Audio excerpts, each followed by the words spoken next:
After the murder, the suspect attempted to run behind a partition off to her side. I quickly caught her, explained her rights to her, and arrested her on the spot. Ah yes, when I arrested her, she mentioned the muffler. That's what had me confused in my earlier testimony. The chief prosecutor made to escape, but against Angel STARR, resistance is futile. You are quite determined about the scarf, aren't you? I strike like a snake and bite like a cobra. A cobra is a snake. That's me, Angel STARR. That wasn't a very good metaphor. First of all, a cobra is a kind of snake. Don't bother me with details unless you want to get bitten. No thanks. Note to self, Mr. Wright is weak against poisonous snake bites. Venomous, first of all. Second of all, isn't everybody. The chief prosecutor tried to resist, but her efforts were in vain. She knocked my hands aside, kicked over an oil drum. An oil drum? Hard to imagine. Oh, she's beautiful but deadly. A predator, this one. A leopard woman. Vrower. Very well, Mr. Wright. Your cross-examination, if you will.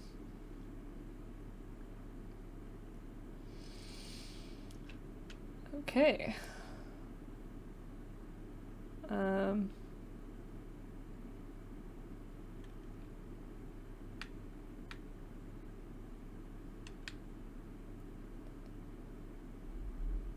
Telephone. There's no oil drum on here. Is that what I do? She mentioned the muffler. It's like you get caught by police and you're like, oh no, my muffler! Like, what?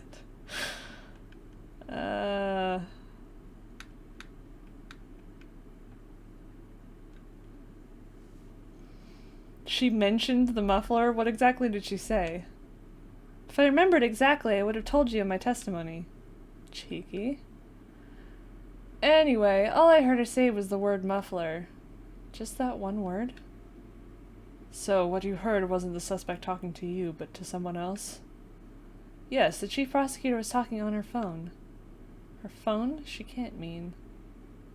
Ask further. By phone, do you mean the cell phone discovered at the crime scene? Yes, ultimately. Ultimately? My memory... It's like a salmon heading upstream, you see. No, the court doesn't see, Miss STARR. The chief prosecutor first attempted to use the phone hanging on the wall. On the wall? That's right, near the car there was an emergency phone on the wall. Apparently it was out of order. And so she used her cell phone? Indeed, the emergency phone was out of order that day. Good witnessing, witness. Good witnessing? Whatever happened to good testifying? You should of course add this to your testimony. The things I do to please this rookie defense attorney. Okay.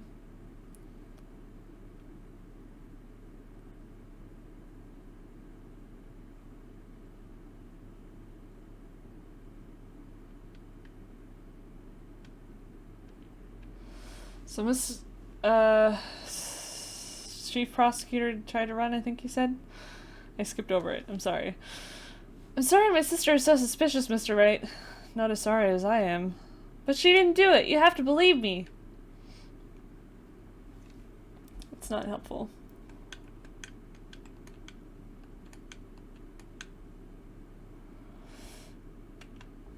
Alright. Do you think you could restate your testimony for the court? Aha! I was going to ask the same thing. I'll only say this one time, so listen close, rookies.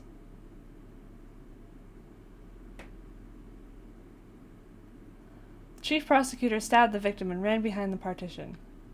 Then she picked up the emergency phone on the wall, but it was out of order. So she pulled her own cell phone out of her pocket. Why would she use the emergency phone first and not her cell phone?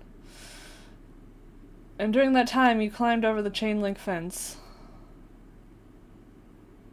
Then when I boldly grabbed her arm, the chief prosecutor hung up her phone. And you saw her doing this? What is it, Mr. Wright? The chief prosecutor made to escape, but against Angel STARR, resistance is futile. You saw this.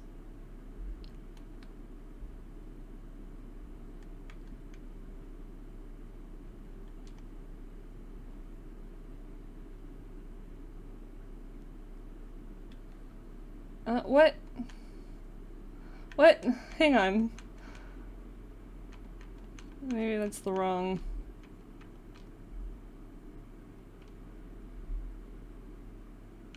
What am I doing?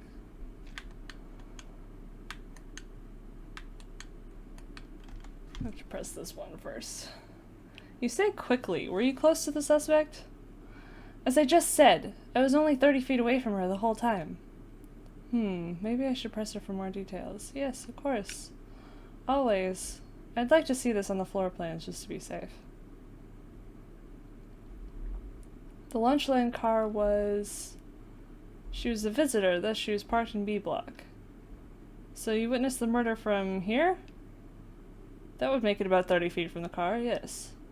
Is that correct, Miss Starr? Yes, that's right. But there's a chain link fence in front of you? I went over it, of course. Amazing, the Coffee Queen, lunch lady athlete indeed. Would have taken her a little time to climb over the fence, so she couldn't have gotten to my sister that fast. Yeah, that fence was about 9 feet high, too. So how did Miss Skye not get away?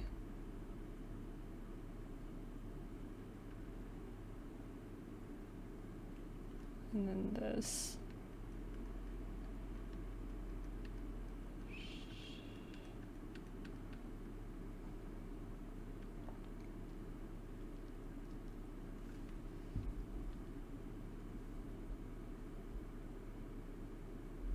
Alright, so this is tough because it's different than what's in my walkthrough. Oh, never mind. I'm just stupid and I can't read, apparently. Okay, now let's try. There we go. I had to press the second statement first. Miss Starr, I have to conclude that you have a personal grudge against Miss Lana Skye. The witness is a former detective. Her testimony is unmarred by personal bias. Well, who would have thought you would be my knight in shining armor, prosecutor? You who, together with the chief prosecutor, kicked me out 2 years ago. Well, Miss Starr, this is a fatal contradiction with your testimony. How do you explain this? I don't know what you're talking about. Mess with me, and I'll make you cough it all up. Okay, let's look at the floor plans. You said you witnessed the crime from this point. However, if that's true, you couldn't possibly have seen Miss Skye making that phone call. I believe you see what I'm getting at. That emergency phone was on the back side of this partition. If indeed you were in B block, you couldn't have seen it. What? Order! Order! What is the meaning of this? It's simple, Your Honor. She's not coughing up lunch. She's coughing up lies. Grr. That's quite a claim, Mr. Wright. Perhaps you will allow me a question. Tell us exactly what lie the witness has told the court. Here's where the counterattack begins. I can't afford to get this wrong. The witness lied about...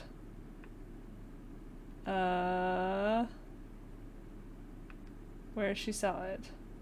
Miss Skye tried to use the emergency phone, but it was out of order. What is significant about this fact?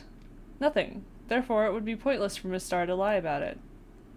Pointless to lie. I see. But say the witness did actually see Miss Skye using the emergency phone. It would mean Miss Starr witnessed the crime from a different location. A different location. Now that's a pointless lie if I ever heard one. Before you call my lie pointless, at least let me tell it. Let me ask a question to our clever wordsmith, Mr. Wright. Just where was the witness when she saw the crime? All the testimony we've heard until now points in one direction. The place from where Miss Starr witnessed the crime was here.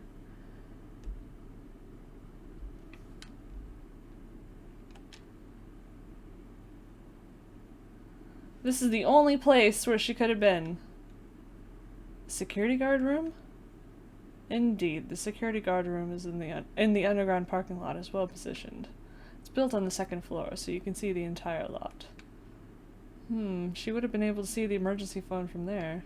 But why there? There are many other places where she could have seen the phone. Not in this case, Your Honor. The witness, not being part of the prosecutor's office, couldn't park in A block. The only place where she could have seen the crime in the back of the partition is here. I remember in your testimony you said you brought a lunch to your boyfriend in the security guard room, yes? Well, Miss Starr? How many years have I been getting the better of men? To think that the tables could be turned. Today, a man has got the better of Angel Starr. Order! Order! Witness! What have you done? You used to be a detective. You should know better. I'm not turning back. The guilty will be punished, and I'll do what I must to make sure justice prevails. The guilty? Is she talking about Miss Skye? Mr. Wright, doesn't this strike you as odd? Why did Miss Starr lie? It doesn't make sense. Huh? She could have just said she saw the crime from the security guard station. It wouldn't change anything. Exactly. This photograph tells all. It was the defendant who stabbed the victim. That truth still stands. It still stands? I disagree, Mr. Edgeworth. What? If a witness is found to be lying, they're guilty of perjury. She knows this. She wouldn't risk that without a good reason. So, tell us what her reason was, Mr. Wright. Huh? Me? Who else? Mr. Wright, let's review what we know.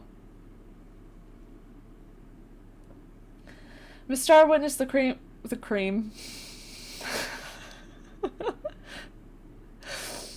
Miss Starr witnessed the crime from the security guard station. But sorry. That made me laugh a lot more than it should have. But she lied and said she saw it from B block. It must make a vital difference, but what? What would change? Distance to the crime. It changes the distance between her and the scene of the crime. My condolences, Mr. Wright, but one look at the floor plans and it's quite clear. The distance between the scene of the crime and the guard station is 30 feet. I don't see how that would change what she could see. What she saw is not in question here. What matters is the time it would take her to reach the scene of the crime. Miss Starr, you witnessed the crime from the security guard station. I keep wanting to say cream now. You witnessed the cream from the security guard station. Now, how long did it take you to go from there to the scene of the crime where you arrested Miss Skye? Well, witness? You... Yes? You ordered the squid wheels, right? The quality of my lunches has gone from low to inedible. I was bringing a PB&J lunch with fresh boysenberry jam to my boyfriend. Boysenberry for the boyfriend. He wasn't in the station, so I waited. I witnessed the crime from the glass-walled station.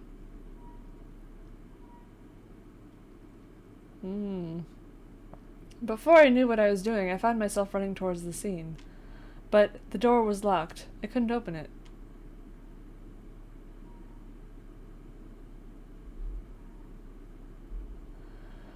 That's a long way to go. That's why I had to go through the visitors' parking in B block. It's quite a detour. It probably took me at least 5 minutes to get to the scene of the crime. 5 minutes? This changes things considerably. But it was that woman over there in the defendant's chair who stabbed him. I know it. I have photographic evidence. I swear it. I swear it on my finest plastic spork. You have a point, and the spork is a wonderful invention. Would you like another caviar lunch? Absolutely! Uh-oh.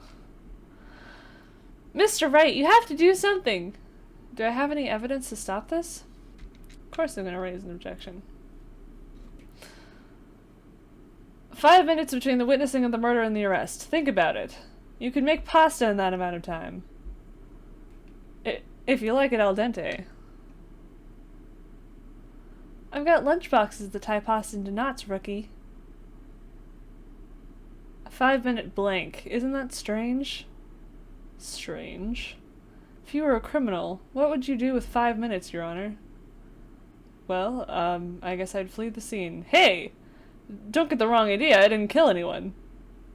But you have the instincts of a killer. You would run. But this time was different. Miss Skye dawdled at the scene of the crime. She even had her picture taken. No true criminal would act this way. It's inconceivable.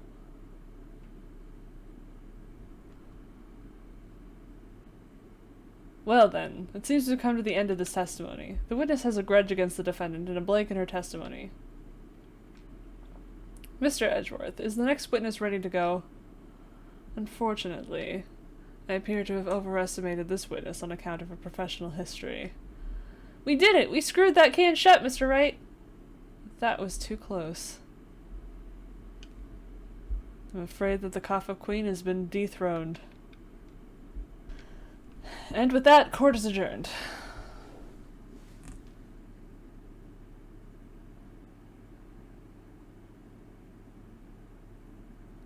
Mr. Edgeworth, you ordered the squid wheels, right?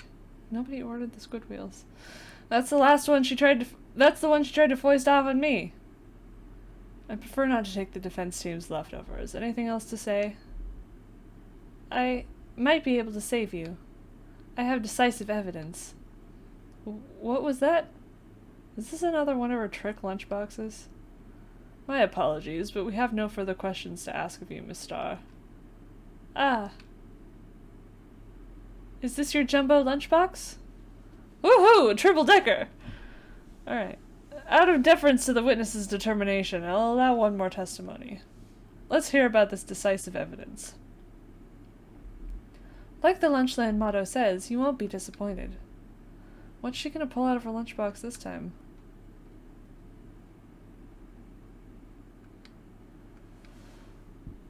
I should have mentioned those 5 minutes when I wasn't looking at the crime scene. And now, to the matter of the victim's shoe, did I not bring this up? 2 types of blood were found in the shoe. One was, of course, the victim's, and the other blood type matched that of the defendant, Miss Lana Skye. This shoe proves it. It's flawless, decisive evidence. What? There was blood found on that shoe? Try Lunchland for all your lunch and decisive evidence needs. Witness, what's the meaning of this? Why is this the first time I've heard of this evidence? Simple. As I've already said, I don't trust you with evidence, Mr. Edgeworth. That's why I took the liberty of investigating this myself. And you had blood tests performed? Didn't I mention? I have 3 boyfriends in forensics. In any case, Your Honor, I can't accept this as evidence. What? You must know the 2 rules of evidence law. Rule 1. No evidence shall be shown without the approval of the police department. In other words, the shoe is illegal evidence, at least for the time being. Is that right, Mr. Wright? It seems so. Edgeworth sure is celebrating. Not so fast, Mr. Edgeworth. Don't forget, I used to be a detective. As I mentioned previously, this shoe has already been tested by a member of the forensics department. As you can see, it was approved by the police department as of today. Even the general public can produce official evidence, Mr. Edgeworth. Is that right, Mr. Wright? Seems so. Edgeworth is looking pretty sullen. You could at least study some evidence law, really. The prosecution's complaints notwithstanding, it appears that this evidence satisfies the first rule of evidence law. However, it seems you have yet another count against you, witness. Anything to ensure that the guilty are properly judged. Very well, Mr. Wright, you may cross-examine the witness.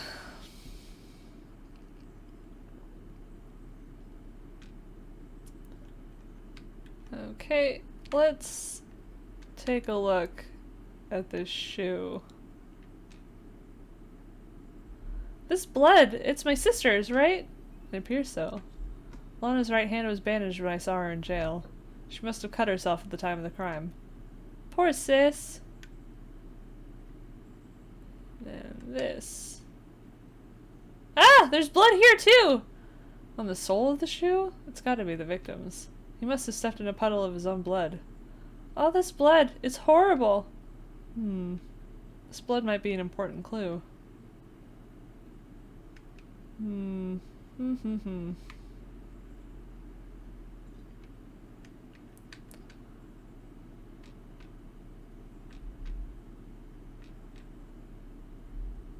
False decisive evidence.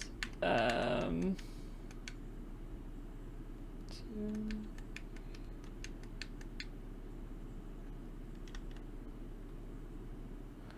can't let this evidence go through without a fight. You ordered the peppered fish guts, right? Oh. Some like it hot, Mr. Wright. Some, like your client, she's in enough hot water to make a whole vat of soup. Mr. Wright, do you or don't you have a problem with the shoe? A problem? This is critical. Is there a problem with the victim's shoe? There's a problem. If I'm not imagining things, I'd say there is one critical problem with this evidence. A clear contradiction. That gleam in your eyes. You're still young, rookie. I'd give you a peppered fish gut now. But you couldn't take the heat, could you? Let's hear what Mr. Wright has to say. What is contradictory about the victim's shoe? Show us the problem with this evidence.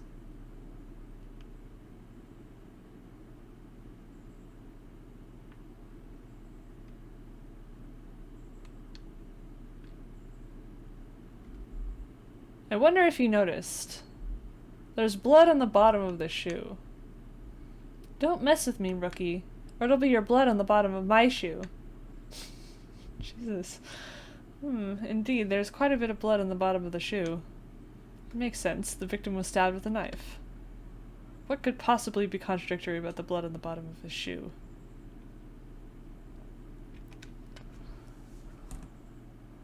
The problem lies in the footprint. The footprint? Note that the bottom of the victim's shoe is covered in blood. Then, isn't it strange? Why weren't any bloody footprints found by the scene of the crime? Aha! As you can see, there were no traces of any such footprints at the scene of the crime. That contradicts your claim about this shoe. This picture only shows part of the floor, so there could have been bloody footprints. Then where are they, Mr. Edgeworth? Because we checked the scene and found nothing of the sort. Order! Order! Order! Well, witness? What? Huh? Great going, Mr. Wright, but it's true that the lack of a footprint is a contradiction. But then we have to ask why there wasn't a footprint. Oh. That's true. There has to be a reason why there wasn't a footprint. Think, Mr. Wright, think! Hey, I don't know why it's not there. I'm just good at finding contradictions. What?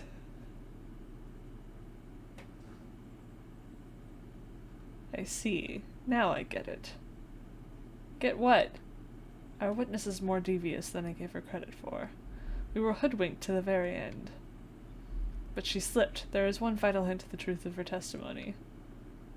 What are you talking about? Think back to when she told us about apprehending the suspect.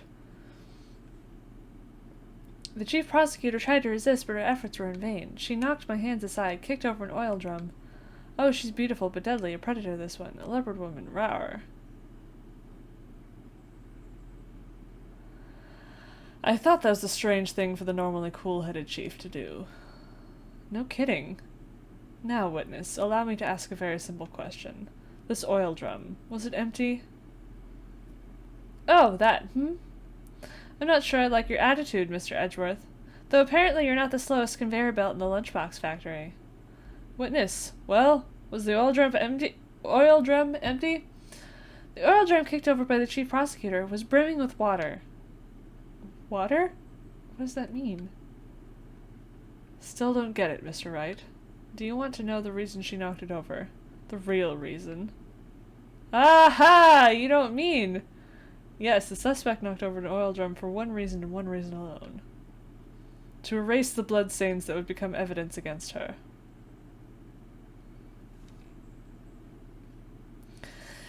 That ties things up quite nicely. The blood stains left on the victim's shoes tie her quite clearly to this murder.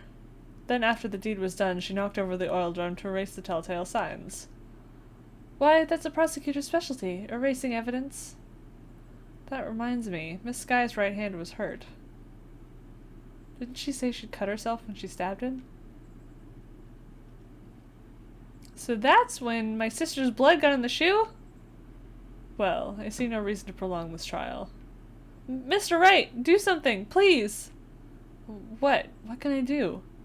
Your sister has confessed to the crime, and she tried to conceal it. But... Enough. There is no need for further debate. The verdict, Your Honor. Very well. But Angel STARR is on the prosecution's side! She could have been lying about the water! This court finds the defendant, Miss Lana Skye...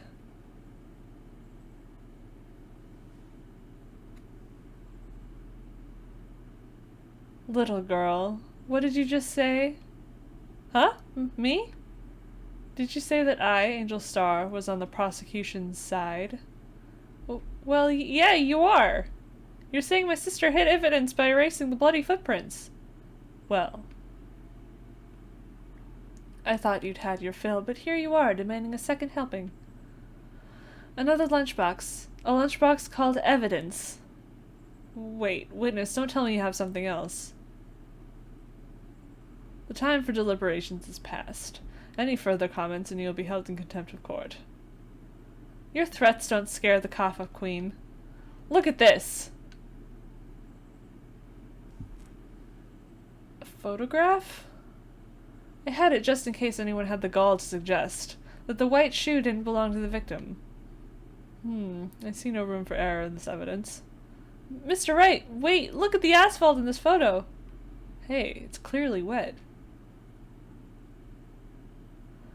Erasing the last trace of doubt from the court's mind. Immediately after the murder, the crime scene was washed with water. I'm sorry, Mr. Wright. I guess I couldn't help after all. It's not your fault. I knew I couldn't win this case from the beginning. And it seems this is what your sister wanted anyway.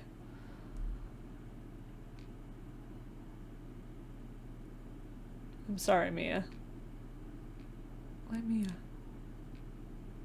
Right. Wet or not? Don't be so quick to throw in the towel. Get yourself up off the asphalt. Take another good look. Don't give up. Not until the bitter end. This is the last piece of evidence. Very well. This time I'd like to declare a verdict for good.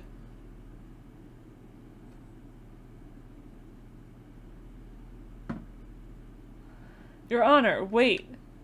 What is it with you people? Can't I hand down my verdicts in peace anymore? Whatever it is, can it wait? No, it can't. Then it'll be too late. Look at this photograph, the last one submitted. This trial isn't over until we give each piece of evidence proper consideration. So, Wright, are you saying there's a problem with this latest piece of evidence? Yeah, I'll think later. Yeah, there's a problem. Right or wrong, I've got to go ahead with this. I suppose since we've come this far, we should give every claim a fair shake. Very well, Mr. Wright. Show the court the problem in this photograph. It's the muffler. The problem in this photograph is here. What's this? There's something poking out of the car's muffler. Wait just a moment, Mr. Edgeworth. Your Honor, you just said muffler. However, I see no trace of a muffler or a scarf of any kind in this photograph. A muffler is also a part of a car and or a motorcycle, Your Honor. Just think of it as part of the exhaust system. A pipe. I see. And I see. What's that suspicious-looking cloth sticking out of the car's muffler? So what if there's something sticking out of the muffler? What does that have to do with this case? Nothing. Absolutely nothing. Sorry, Miss STARR, but it's not going to be that easy. In fact, you've already told us why this is important to the case. You said as much in your testimony.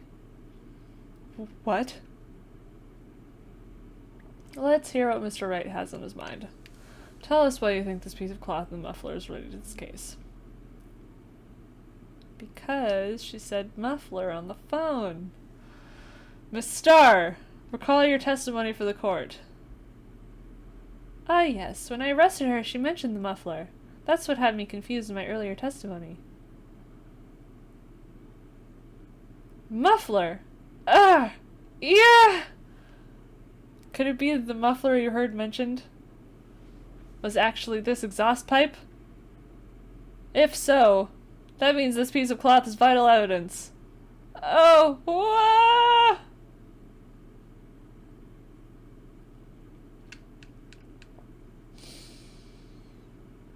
Well, it seems we'll have to suspend the proceedings. Suspend? I find myself wondering about that piece of cloth. If we leave any question unanswered here, we do disservice to the law. Have the car at the crime scene inspected at once and bring me that cloth. The verdict will wait until after we've seen all the evidence. Agreed? I suppose so. Whew, that was close. But we made it. At least for now. This court will adjourn for a 30-minute recess. It's lunchtime after all. He's still hungry? Well...